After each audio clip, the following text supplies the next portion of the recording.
Thank you for joining us for this segment of Celeb Locale. I'm actually with Miss Hollie Harper. She is the writer, director, star, and also one of the producers of the webisode Jack and Jill. Hello, Hollie. Hi, how are you? I'm great. So I actually wanted to talk to you a little bit about how to make a webisode. I just feel like that's a huge thing right now. Everyone is like writing, putting up stuff on the web, which is probably the best way to kind of get started. So how did you get the idea for Jack and Jill? And tell me a little bit about it as well. Oh, okay. Well, Jack and Jill was a play that I did back in 2002. And it was a romantic comedy play. It did really well. We did a couple runs of it. And then I was like, I want to make a short film. And so we made this short film that was like not the short film. It was like the Ben-Hur of it was like Saving Private Ryan. It was like 26 minutes. And I don't know why. I was like, why didn't my husband or anybody like tell me like, Hollie, this is like a epic. This is ridiculous. Mm-hmm. And then I had real problems putting it into festivals. They were like, it's too long. It's too long. Wow. And the short film we made was just like the first act of the play. And the play was called Jack and Jill, and the short film was called Chocolate Bitch. Mm-hmm. Because in the web series, the main character writes that book called Chocolate Bitch. Okay. So that's why it was called Chocolate Bitch. Well, we try to put it on like Vogue in different places. They put us in the porn section. And I was like, what? Oh, no. What? Like, they're like, because of the title. And, I was like, this is not that's not, wow. Yeah. So we were like, all right, we need to do something. So then I was looking in Fade In magazine, which is like my favorite magazine, and they were talking about Sam Has 7 Friends, this web series that got picked up, and now it's going to be on TV in the fall, and It's Always Sunny in Cincinnati. I don't know, there's a couple, they were talking about 3 or 4 web series that got picked up as television shows. Nice. And this was back in 2007. Okay. And so I was like, wow. So first I was like, I want to do I want to do a web series. And then all of a sudden my husband was like, because he's also a producer too, mm-hmm. He was like, take the short film and chop it up. Mm-hmm. That's your web series. Nice. And I was like, yes. So I went back to the editor, and it was crazy because, he was like, oh, here we are again. I went back to the editor, like it was like a year later. And I just did a whole bunch of work at home on it, like what the episodes were called, the beginning, the middle, the end, everything. And then we recut it. And we renamed it back to Jack and Jill. That is an awesome idea. So all of the characters are based off the book, totally. I mean, the play. Yeah. Totally. It's the play. Perfect. So what are the financial obligations of trying to do a webisode? Is it cheaper to do a webisode, you think? The same amount of trying to, compared to doing a feature or short? Well, a feature is infinitely expensive, mm-hmm. because then you get SAG involved. If you're going to have any kind of SAG actors, a lot of times you want SAG actors because a lot of times they're more experienced actors. But I would have done a feature 5 years ago if I didn't have to like pay everybody like mm-hmm. the rate. And it's like people deserve that rate, but if you don't have it, you don't have it. Right. That's how a lot of filmmakers get stuck in like short film purgatory.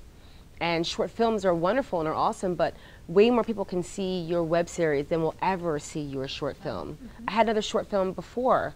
It was called Kiss and Run, and it was in a couple festivals. It did really well. It was in Urban World, in Denver Pan-African, and it was great, and it was fun, it was lovely. Mm-hmm. But thousands, millions of people can see your web series. Right. And especially if that's what you want to do, like if you want to television. You know what I mean? If you want episodic, or if you're in drama. Tell me a little bit about the casting process, because I've seen the episodes and I think they're awesome. The acting is great. So how did you find such amazing actors? Those actors, most of them were in the play. Most of them. Mm-hmm. I'd say about 60%. Mm-hmm. That's not true. I'd say about 60% of them are from the play. And then the other 40% are just actors that I've been seeing for years. And I just became friends with them. And it's the world of, especially actors of color in New York is small. Yes, and it's crazy because this is before Facebook. And I was still like, getting to know seeing the same people. And then I was like, oh, they're really good. But I mean, people have to have a comedic bone to work with me. Do you know what I mean? Or for me to work with them, just because I mean, I appreciate, you know, their drama and they're really good. That's wonderful. That's a great talent to have, but you've got to have that comedic. You can't teach comedic timing. I mean, you can, but I mean, whatever. I don't have that kind of time. Perfect. So you also have a group, and it's called the Play Group. Can you tell me a little bit about that? The Play Group is an actors workshop that's with American Theater of Harlem.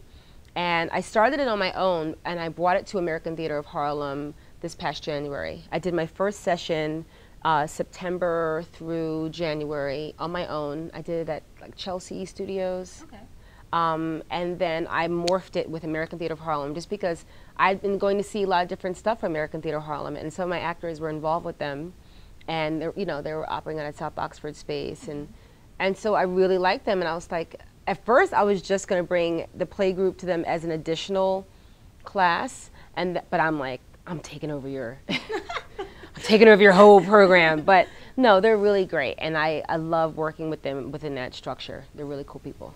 So how can they find out about how to get in contact with the Play Group or with you? Honestly, I think the best thing these days is to find people on Facebook. It really is, especially because I try to have events all the time. Not all the time, but I try to have events at least every other month. So if you see me there, a lot of times people who are in Play Group, some people are in the sketch comedy show that I do, and some people are just Play Group. But if you find me on Facebook, just, you know, Hollie Harper with the IE, there's no Y, then, you know, we'll talk. And the Play Group, the session started July 15th, and then our final show is November 6th and 7th, and then we're going to start back up again in January. Awesome. Well, thank you so much, Hollie. Thank you. I encourage you guys to do find her on Facebook. Take a look at Jack and Jill episodes, and they can find that where? On New Jill TV. Awesome. .com, just in case you did not know. New Jill TV, and you have about 4 episodes. Oh, there's 9 episodes. 9. There's 9 episodes. Awesome. Yeah. Yeah, check them out. It's an epic. They're really good. It's like the Thornbirds. Thank you so much, Hollie.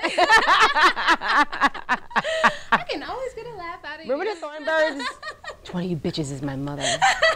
What's going on? What's going on? I'm in 3rd grade. Thank you again. Hey, it's a wrap for this segment of Celeb Locale. Check us out next time. Bye. Ready for those flashing lights.